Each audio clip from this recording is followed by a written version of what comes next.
auditeurs et téléspectateurs de la radio et télévision Veritas catholique, nous écoutons la déclaration de son Excellence Monseigneur Samuel Cléda, archevêque métropolitain de Douala, suite à la proclamation des résultats de l'élection présidentielle du 12 octobre 2025 et les violences post-électorales.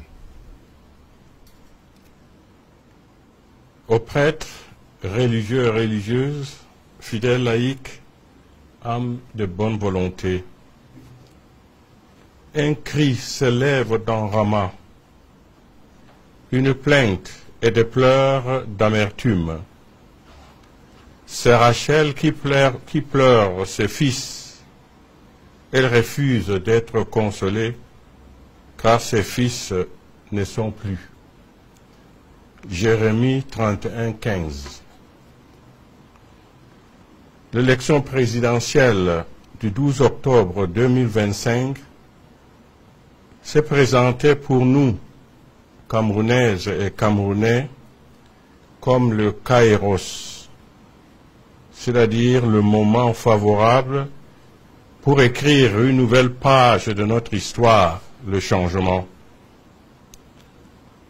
Nous avons, pour une large majorité, exprimé ce désir, cette volonté, cette aspiration profonde de notre cœur et de notre âme, par le choix massif du candidat, du leader que nous avons estimé capable de rassasier cette grande faim et d'étancher cette immense soif du peuple camerounais.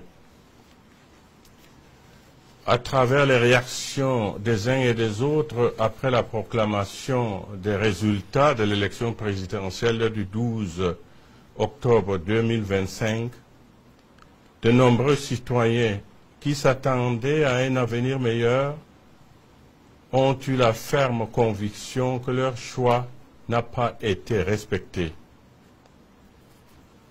Il a été méprisé et pire encore ignoré. Aujourd'hui, leur déception est immense. Face à cette attitude qui a indigné une majorité écrasante des Camerounais et la communauté internationale, tous les responsables de notre pays sont invités à réfléchir en profondeur sur les conséquences de la situation actuelle.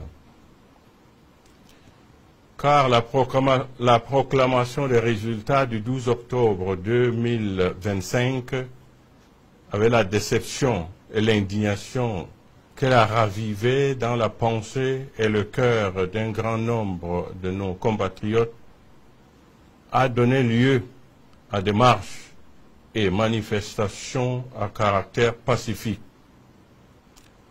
Malheureusement, elles ont connu de graves dérives à travers des actes de vandalisme, de pillage, de vol aux conséquences graves sur la vie matérielle et économique de beaucoup de personnes innocentes, dans les villes comme Douala, Garoua, Maroua, Bertoua, Chang, etc. Ce qui est déplorable et condamnable. En effet, d'une part, des édifices publics, certains établissements commerciaux et des boutiques ont été saccagés, pillés, vidés et d'autres incendiés. Ces actes regrettables et répréhensibles ont plongé leurs propriétaires dans le désarroi et la misère. D'autre part, des violences verbales et physiques, des intimidations ont été exercées sur les populations.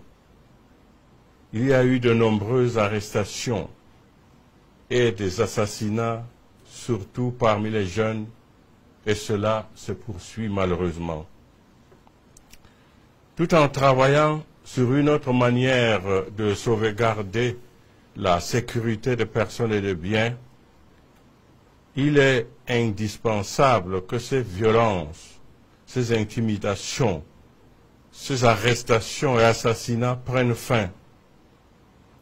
Le Cameroun ne devrait pas être une terre d'affrontement permanent entre le pouvoir et le peuple après chaque élection présidentielle. La démocratie ne s'accommode pas des coups de canon, des menaces, des arrestations arbitraires et des intimidations des citoyens qui ont une pensée contraire. On n'organise pas une élection pour tuer les citoyens. On ne gouverne pas un peuple avec les armes. Aucun gouvernement au monde ne peut gouverner sans peuple. Le gouvernement est au service du peuple. Et il a pour devoir de l'aimer et de répondre à ses aspirations légitimes et profondes, comme le recommande l'apôtre Pierre. Soyez les pasteurs du troupeau de Dieu qui se trouve chez vous. Veillez sur lui, non par contrainte, mais de plein gré selon Dieu, non par cupidité, mais par dévouement, non pas en commandant en maître à ceux qui vous sont confiés, mais en devenant les modèles du troupeau. Cet appel s'adresse à tout dirigeant. Il est temps que nous nous penchions sérieusement sur les origines profondes de ce malaise, de cette colère, de ce ras-le-bol qui pousse les Camerounais à avoir de tels agissements et de trouver des solutions appropriées. Nos compatriotes demandent à être écoutés, que leurs besoins et aspirations profondes soient pris en compte et considérés. Le Cameroun profond crie sa souffrance, sa misère. Les populations ont faim parce qu'elles n'ont pas de travail. Le taux de chômage général actuel est estimé à 74% et celui de pauvreté au Cameroun en 2024 est à environ 37,7%. 10,1 millions de Camerounais vivent avec moins de 1000 francs CFA par jour. Le Cameroun compte plus de 6 millions de citoyens sur les routes de l'exil ou de l'immigration clandestine, confère Centre d'études stratégiques d'Afrique. Notre pays est dépourvu d'un système économique fiable pourvoyeur d'emplois. Le déficit énergétique ou électricité ne permet pas le développement du tissu économique. Le peuple inquiet est de cette situation qui perdure. Sans aucun signe d'espoir à l'horizon, des citoyens ou de familles préfèrent s'en aller à l'étranger. Un peuple qui descend dans la rue pour crier son désespoir exprime une rupture et interpelle la conscience des dirigeants. Si des milliards de nos francs sont dépensés pour organiser les élections, on peut également en trouver pour le bien-être des populations. Nous ne saurions faire la sourde oreille, ni rester indifférents, insensibles aux signaux de détresse qu'elle nous envoie. Nous sommes parvenus au terme d'une élection présidentielle. Pouvons-nous oser espérer une amélioration réelle, significative, et effective des conditions de vie des Camerounais par rapport à la situation actuelle.